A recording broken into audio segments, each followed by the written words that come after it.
ለዘላለም ይባረክ። እግዚአብሔር ለዘላለም ይባረክ። እግዚአብሔር ለዘላለም ይመስገን ይወደስ። ይህንን ወንጌል ነው የምናገለግለው። ይህንን ወንጌል ነው የምንሰብካችሁ። ከዚህ ወንጌል ውጪ አናወራም። ይህንን ወንጌል ነው የምናገር። ይሄ መጽሐፍ ቅዱስ፣ ይሄ የእግዚአብሔር ቃል የሚለው ነገር ያ እውነት ነው። በማህበራዊ ሚዲያ፣ በቲክቶክ፣ በቴሌግራም፣ በማህበራዊ ሚዲያ በአጠቃላይ ያላችሁ ወንድሞቼ በዩቲዩብ በምትፈልጉት በሉ። በዚያ ውስጥ ያላችሁ እግዚአብሔርን ፍሩ። እግዚአብሔርን ፓስተሮች እግዚአብሔርን ፍሩ። አገልጋዮች እግዚአብሔርን ፍሩ። ቄሶች እግዚአብሔርን ፍሩ። ሌላ የእምነት ተቋማት ላይ ያላችሁ የእግዚአብሔር ልጆች፣ እግዚአብሔር የፈጠራችሁ የእግዚአብሔር ፍጥረታት እግዚአብሔርን ፍሩ። መጽሐፍ ቅዱስ ምን ይላል መሰላችሁ ወዳጆቼ፣ ወንድሞቼ? እንደ ሀገር ሁላችን በእግዚአብሔር ፊት በድለናል። በእግዚአብሔር ፊት መውደቅ አለብን። የጌታን ስም መጥራት አለብን። ማረን፣ ይቅር በለን ብለን በእግዚአብሔር ፊት መጸለይ አለብን። እግዚአብሔርን የበደልነው ነገር ሊኖር ይችላል። እግዚአብሔርን ያሳዘንነው ነገር ሊኖር ይችላል። በእግዚአብሔር ፊት ክፉ ነገር ያደረግነው ነገር ሊኖር ይችላል አለ ያስታውቃል። ምክንያቱም ይሄ የክፉ ነገር ወይም ደግሞ የኃጢአት ውጤት ነውና እንደዛ ነው የምረዳውና እንዲህ ይላል የሮሜው ጸሐፊ በሮሜ ምዕራፍ 1 ከቁጥር 28 ላይ ያለውን ቃል ላንብብላችሁ ወዳጆቼ። እየመጣብን ያለው ነገር መቅሰፍቱ ብትሉ፣ መከራው ብትሉ፣ ጦርነቱ ብትሉ፣ የኑሮ ውድነቱ ብትሉ፣ ያለመረጋጋቱ ብትሉ፣ ከመጸለይ መድከም ብትሉ፣ በእግዚአብሔር ቃል አለመጽናት መድከም ብትሉ፣ እግዚአብሔርን መዳፈር ብትሉ፣ ይሄ የመጣው እግዚአብሔርን ለማወቅ ካለመወደዳችን ወይም ደግሞ ለእግዚአብሔር ጊዜም ቦታ ካለመስጠታችን የሰማይን አምላክ እግዚአብሔርን ከመዳፈራችን የተነሳ ነው። ሌላ ምንም ነገር የለም። ግን አንድ ነገር ልንበላችሁ፣ እኔ ከሁላችሁም የማንስ ወንድማችሁ የሀገሬ የኢትዮጵያ ጉዳይ የህዝቤ ጉዳይ እንደሚገደኝ አንድ የእግዚአብሔር ልጅ ይሄንን ልበላችሁ፣ ስሙኝ፣ ወደ እኔ ተመለሱ። እንዲህ ይላል መጽሐፍ ቅዱስ የእግዚአብሔር ቃል በሮሜ 1:28 ላይ እግዚአብሔርን ለማወቅ ባልወደዱ መጠን እግዚአብሔር የማይገባውን ያደርጉ ዘንድም ለማይረባ አይምሮ አሳልፎ ሰጣቸው ይላል።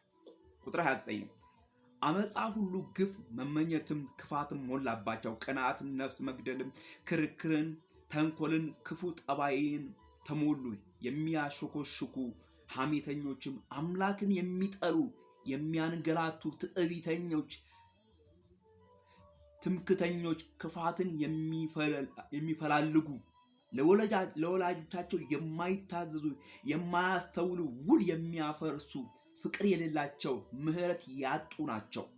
እንደነዚህ ለሚያደርጉት ሞት ይገባቸዋል የሚለው የእግዚአብሔር ሕግ አያውቁም። ይህንን ከላይ ያለውን የሚያደርጉ ማለት ነው። እነዚህን ከሚያደርጉት ጋርም ይስማማሉ እንጂ አድራጊዎች ብቻ አይደሉም። አድራጊዎች ብቻ አይደሉም፣ ከሚያደርጉት ጋር ይተባበራሉ። እናደርጋለን፣ ክፋትን እናደርጋለን፣ ጸብን እናደርጋለን፣ ሐሜትን እናደርጋለን፣ ነፍሰ ገዳይነትን እናደርጋለን፣ እግዚአብሔርን አለመስማትን፣ የእግዚአብሔርን ቃል አለመታዘዝን እናደርጋለን ከሚሉት ጋር ይተባበራሉ ይላል። ወዳጆቼ፣ ወንድሞቼ ከምን ጋር ነው እየተባበርን ያለነው? ፓስተሩ ከምን ጋር ነው እየተባበርከው ያለው? መጋቢው ከምን ጋር ነው እየተባበርክ ያለው? ወንጌላዊው ከምን ጋር ነው እየተባበርክ ያለው? ስለዚህ ይሄንን ለአንተው ትቼዋለሁ። ወዳጄ፣ ወንድሜ፣ አንተ የአባቴ ቡሩክ፣ እግዚአብሔር አምላክ ለሾመህ ለዚህ ወንጌል ተጠንቀቅ። እግዚአብሔር አምላክ በኃላፊነት ላስቀመጠህ ለመንጋው ተጠንቀቅ። እግዚአብሔርን ለመስማት ባልወደዱ መጠን ይላል። እግዚአብሔር ማለት ቃሉ ነው። ቃሉ ማለት እግዚአብሔር ነው።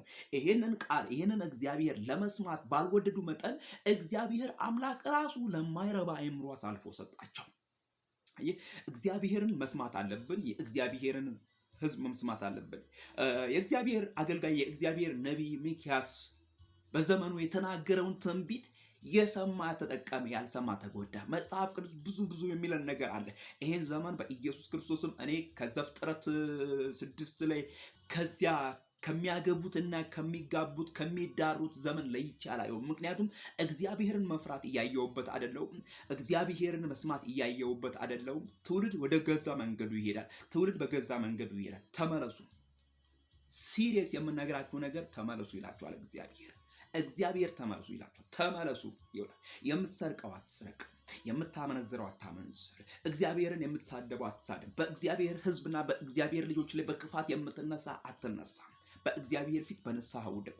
ይሄንን ስናደርግ እግዚአብሔር አምላክ መጪው ጊዜያችንን ይባርክልናል። ወዳጆቼ፣ ወንድሞቼ ስሙ፣ በእግዚአብሔር ፊት ውደቁ። የመጣ ያለው ነገር ቀላል አይደለም። የሚያስከፍለን መከራ ቀላል አይደለም። በጣም አንዱ ከአንዱ ጋር እየተጨካከነ አንዱ በአንዱ ላይ እየጨከነ ነው ያለው። አንዱ በአንዱ ላይ በክፋት እየተነሳ ነው ያለው።